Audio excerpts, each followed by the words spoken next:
네, 부처님 일대기. 오늘은 드디어 이제 부처님이 태어나는 장면이 나오는 때입니다. 그 윤회하고 환생하고는 좀 다른데요. 태어나고 죽고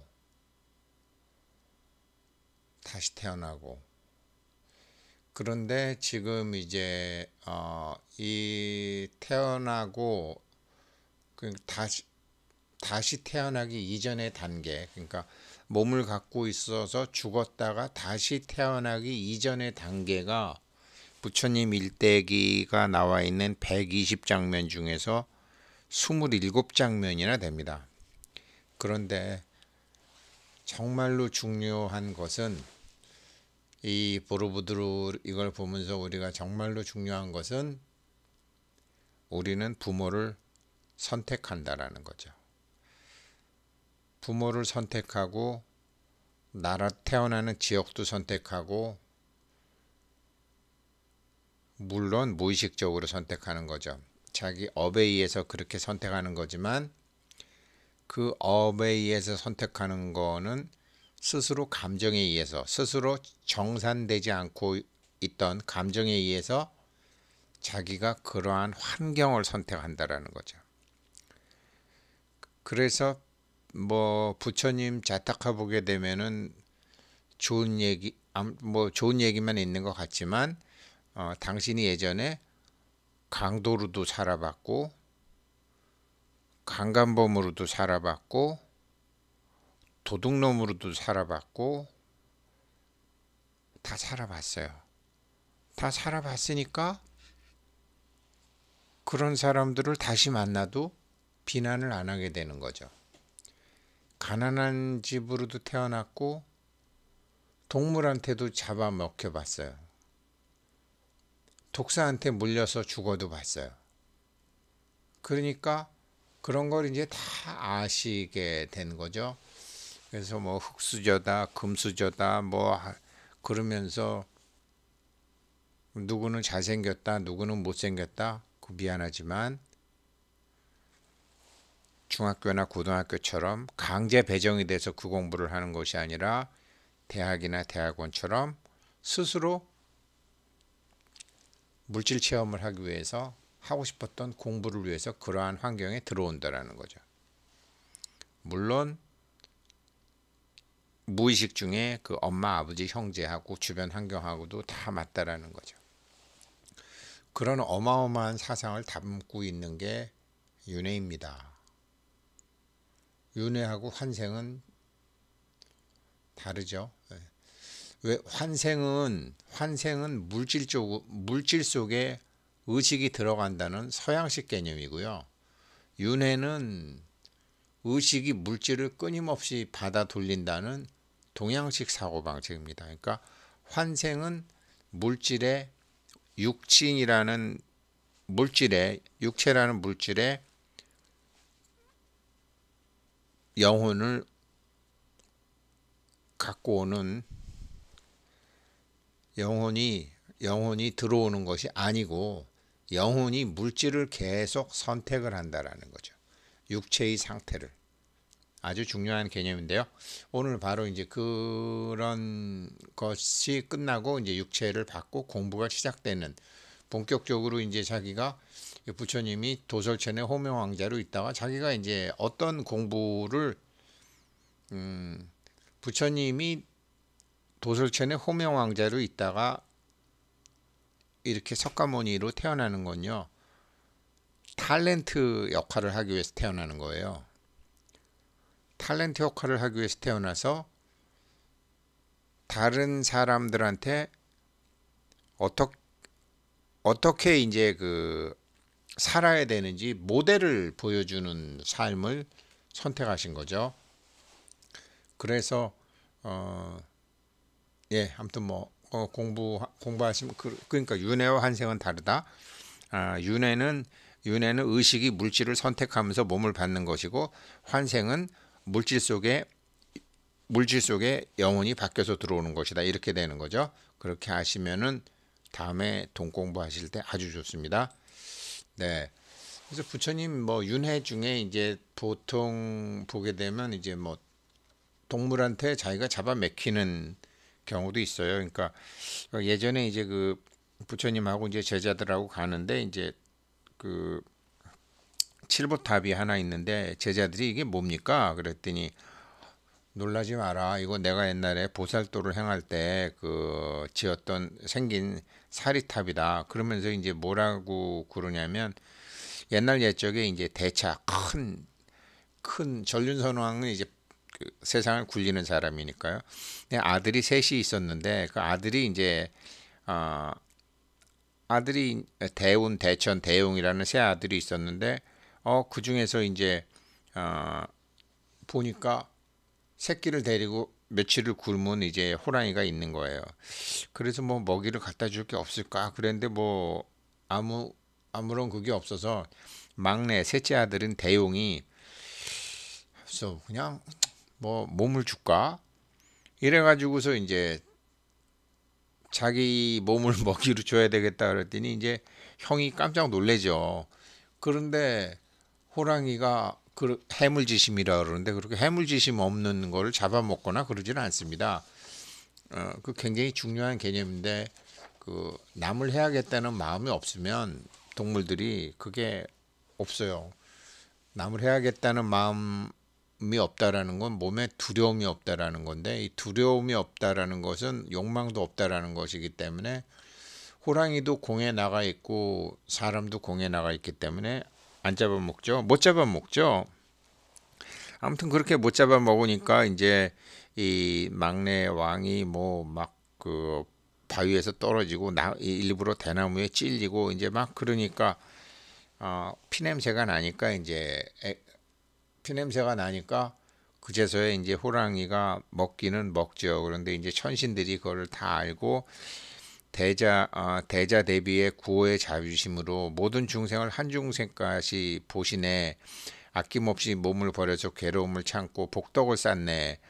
이제 그 거룩하고 참된 마음이 생사의 젖줄을 끊고 열반의 밝은 빛을 얻으리라 하고 천신들이 이제 그런 거죠. 그런데 형 둘은 놀래갖고 도망가고 근데 그때 집에서 이제 그 왕비가 깜빡깜빡 졸고 있었는데 낮에 꿈을 꾸는 거예요. 자기 양쪽 유방이 막 찢어지고 이가 빠져서 떨어지고 소중하게 기르던 세 마리 새끼 비둘기 가죽 중에 한 마리를 매가 탁 물어가는 꿈을 꾸는 거예요. 그래서 얼마나 불안해요. 아들 셋이 이제 그랬는데 이제 왕자 둘이 이제 나타나 가지고 동생이 호랑이한테 그 잡아먹혔는데 동생이 호랑이한테 잡아먹히겠다라는 소리를 먼저 했다. 그러니까 엄마는 완전히 졸도하는 거죠. 막 울다가 쓰러져 잠이 들은 거죠. 그때 이제 쓰러져 잠이 들었는데 엄마가 나타나서 그 아들이 나타나는 거죠. 아버지 어머니 걱정하지 마십시오. 저는 하늘 신들의 보호 아래서 지금 무한한 영광을 얻고 있습니다. 그리고 그 굶주린 호랑이들을 위해서 몸을 보시한 거니까 그 호랑이라든지 새끼 호랑이까지도 저주하고 미워하지 마십시오. 이제 그래서 그 아버지하고 엄마가 왕하고 왕비가 이제 자기 아들 그 뼈 있는를 모아서 화장을 하는 과정에서 그 칠보 사리탑이 나온 것이다라고 이제 부처님이 얘기하고 그때 왕은 지금 나의 아버지인 그 수도다나 왕이고 엄마는 지금 나의 엄마인 마야 부인이고 그다음에 내 형은 큰 형은 미륵이었고 둘째 형은 문수였다. 이런 이제 뭐 얘기들이 자타카에 나오는 거예요. 근데 그런 얘기만 있느냐? 그렇지도 않아요. 그 도둑놈하고 강도로서도 살았어요. 그러니까 도둑놈으로도 살고 강도로도 사니까 도둑놈을 이해하는 거예요. 도둑놈을 이해하니까 행위는 밉지만 사람은 미워하지 않는 거죠. 왜 도둑놈이 될 수밖에 없는지를 아니까. 이 사람은 이번에 살인범으로서의 공부를 하는 거예요. 그렇게 이미 몸 받기 전에 이 살인범으로 공부를 할 수밖에 없는 상황으로 온 거죠. 왜 그러냐면 이 사람은 전생에 살인범들을 무조건 미워했거든요. 근데 사실은 살인범이라고 해서 꼭 나쁘다고 할 수 있나요? 나쁘다고 할 수 있나요? 전쟁에서의 살인은 그러니까 옛날에 임진왜란 때 외놈들이 쳐들어와 가지고 서산대사하고 사명대사가 외놈들을 이제 많이 죽이잖아요. 그놈들도 많이 우리를 죽였으니까 죽이지만 그랬는데 그 누구죠? 아 갑자기 그 스님이 생각이 안 나냐. 저기 그 천년 연화지지 진묵스님. 진묵스님이죠. 외놈들은 외놈들은 죽여도 되는 거냐? 서산대사한테 그러죠. 아니 중이라는 사람이 그러면 외놈은 죽여도 되고 조선놈은 죽이면 안 되는 거냐? 똑같은 사실 아니더냐? 그런데 이제 이게 한국 불교의 특색이죠. 신라시대 때부터 살생유택. 그렇지만 불법에 맞지는 않죠. 예, 아무튼 이제 그런 의미로서 이제 다 경험을 하기 위해서 몸을 받는다라는 거고, 스스로 원했는데도 다음번에 또 살인범으로 태어날 수도 있어요. 한 번 살인범으로 끝나는 게 아니라 살인범으로서의 체험 속에서 그 살인이라는 의미와 이런 걸 이해를 하면 남을 용서하는데 이해할 수 있는데 받아들일 수 있는데 비난만 하면 받아들이면 안 되잖아요. 받아들임, 내려놓음 이런 거는 수행자로서의 기본이잖아요. 그래서 아무튼 부처님 전생에는 이런 저런 게 이제 많이 있습니다. 그래서 참 불교가 대중적인 대중적인 종교의 시꺼먼 중생들한테 참 설명하기가 힘든 부분이 굉장히 많아요. 공부인들끼리 얘기를 하고서 이제 해야지 강의식으로는 참 하기 힘든 게 많습니다. 이런 게 나와 있는 게 보르부드르의 그 자탁한 내용이에요. 그래서 오늘은 이제 그 부처님이 드디어 태어나시는 이제 강생상이죠. 팔상도로 따지면 도솔의례상이 있고 이제 비람 강생상 하시는 그 차례인데 이게 이제 27번째 장면입니다. 그러니까 이제 마야 부인이 이제 산길을 느껴서 그 룸비니 동산으로 이제 아기를 낳으러 가는 거죠. 그러니까 왕비의 이제 마차는 바퀴가 둘이에요. 바퀴가 둘이고 이 앞에 이제 네 명이 사천왕들이 이렇게 눈에 보이지 않지만 사천왕들이 다 인도를 하는 거죠. 쫙 보호를 하는 거죠. 지금 이제 천신들이 인도를 하는 거고 궁녀들이 따라가는 이제 그러한 모습입니다.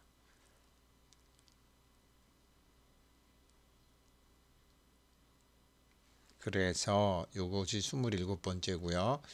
그 밑에 이제 여기 말씀드렸던 이제 사천왕상은 이제 절에 가시면은 사찰에 가시면 이런 이제 사천왕이 있는데 비파를 들고 있는 이제 북쪽, 거물진 동쪽 북방 다문천왕 다 듣는다 이거죠. 동쪽 지국천왕, 그 다음에 용과 여의주를 둔 남방 증장천왕, 탑을 든 서방 광목천왕, 업의 그물을 그러니까 제석천이 준 업의 그물을 동서남북 사방에서 팽팽히 들고 인간사의 모든 것을 감시하고 있다는 이제 사대천왕이죠. 사대천왕인데 이분들 보게 되면 밑에 사람들을 밟고 있는 모습인데 그게 뭐 절에 들어오는 마귀들을 밟는다? 그게 아니고요. 사람들을 밟고 있는 것은 여기서부터는 세계 나를 내려놓으시오.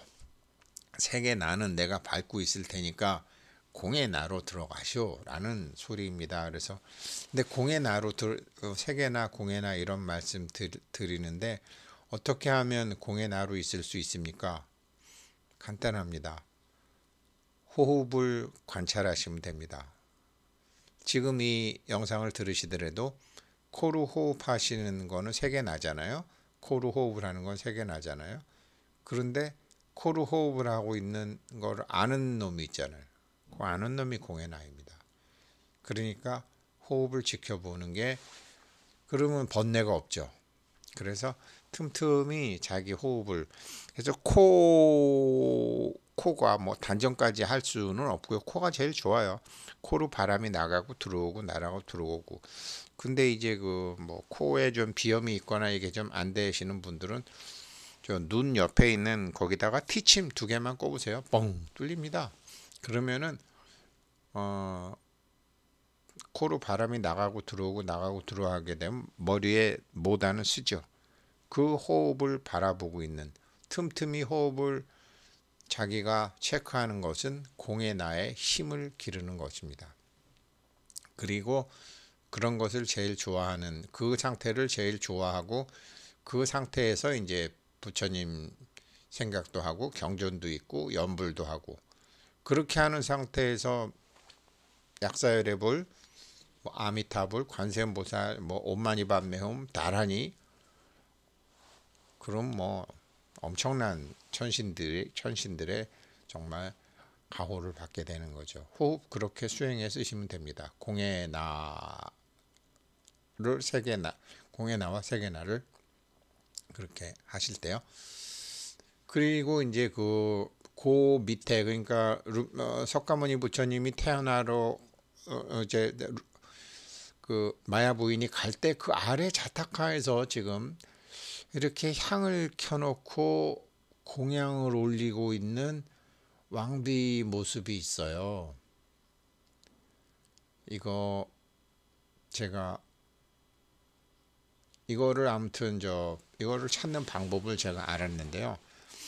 같이 공부하는 분들한테도 했고, 이 120장면, 그러니까 보르부두르 3층의 부처님 일대기 밑에 있는 자타카 120장면 중에서 38장면은 지금 아직 전 세계 어느 불교 학자에 의해서도 밝혀지지 않았는데, 우리 이 공부 같이 하시는 분들끼리 이거를 찾아내서 세계 제1의 문화유산인 보르부두르의 한국 불교가 기여하는 바가 한번 있자. 그래서 이제 제가 고려대장경 생활연구소라는 것도 지금 만들었는데, 그거 한번 같이 해보자고요. 사람이 100명만 모이면은 금사합니다. 저 혼자 본생경 5권을 다 읽을 수는 없지만, 뭐 100명이 모여서 나눠서 읽다 보면 내가 읽은 거 중에 스토리고 맞는 것 같은데요. 지금 이제 그렇게 하려고 그러니까요. 아무튼 위와 아래는 다 관련이 있다. 그래서 위에서는 지금 아기를 낳으러 가는 거지만 밑에서는 향을 키고 어떤 자타카의 그 정성을 하고 있고, 시녀들도 궁녀들도 이렇게 얘기하면서 지금 아주 정성스럽게 3, 4 모여서 얘기하고 있고, 지금 그런 모습을 볼 수 있죠. 어떤 기도를 하고 있는 것 같아요. 그리고 이제 드디어 부처님이 태어나시는 품 제28품입니다. 마야 부인이 무수나무를 잡고 여기서 지금 이제 아기를 받아내는 장면이죠.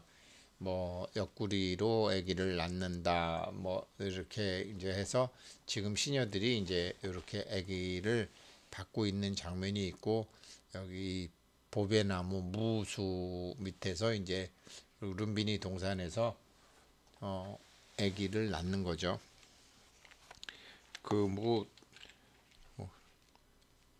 이렇게 이게 여기서 이제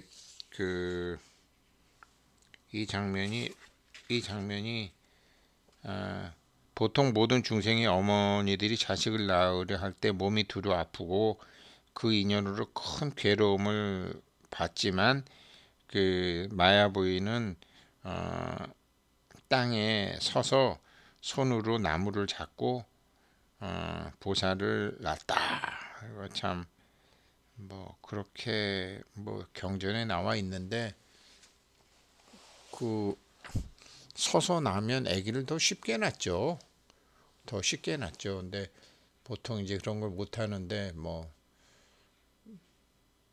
그래서 이렇게 태어난 아기가 이제 여기 바로 부처님입니다. 얼굴이 다 닳고 뭐 손이 하지만 여기 왜 여기 연꽃이 일고 여기 연꽃 왜 이렇게 하나 걸으면서 뭐 천상천하 유아독존 뭐 이러면서 이렇게 이제 연꽃으로 7걸음 걸었다라는 게 여기 하나 둘 셋 넷 다섯 여섯 7개가 달았지만 이제 있는 것이고 역시 이제 천신들과 사대천왕들이 다 이제 하고 있는 거고.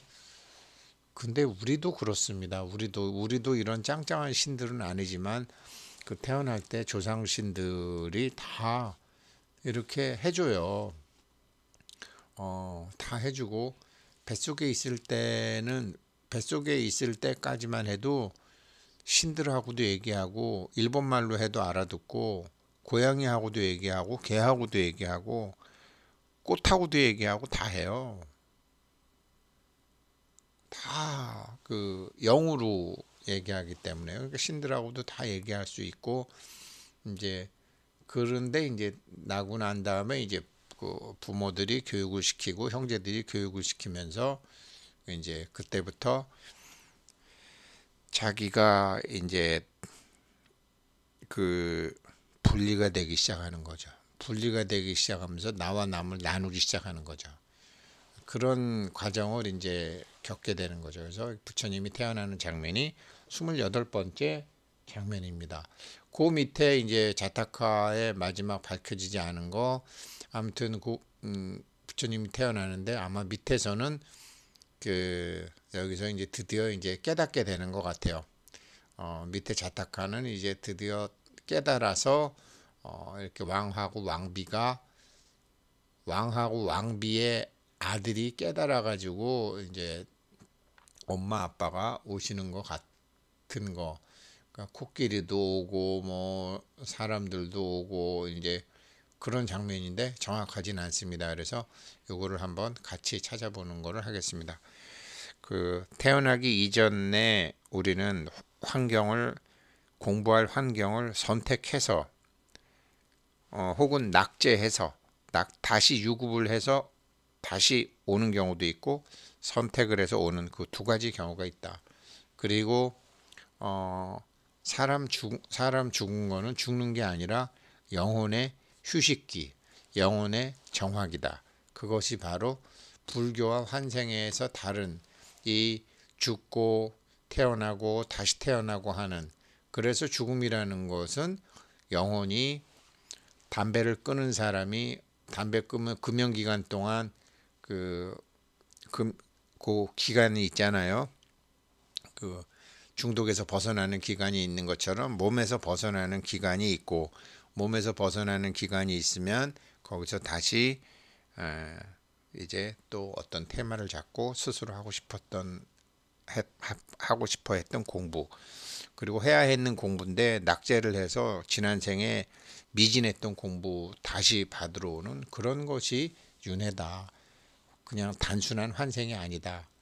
공부하시면서 하나둘씩 말씀드리겠습니다. 이런 걸 아시게 되면 자기의 모든 문제, 건강 문제, 돈 문제, 미래 문제, 가정 문제, 인간 문제를 푸는데 큰 도움이 될 것이라고 생각합니다. 뭐 저도 이런 걸 이제 어머니 돌아가시고 이제 그러니까 정리가 많이 됩니다. 네, 고맙습니다.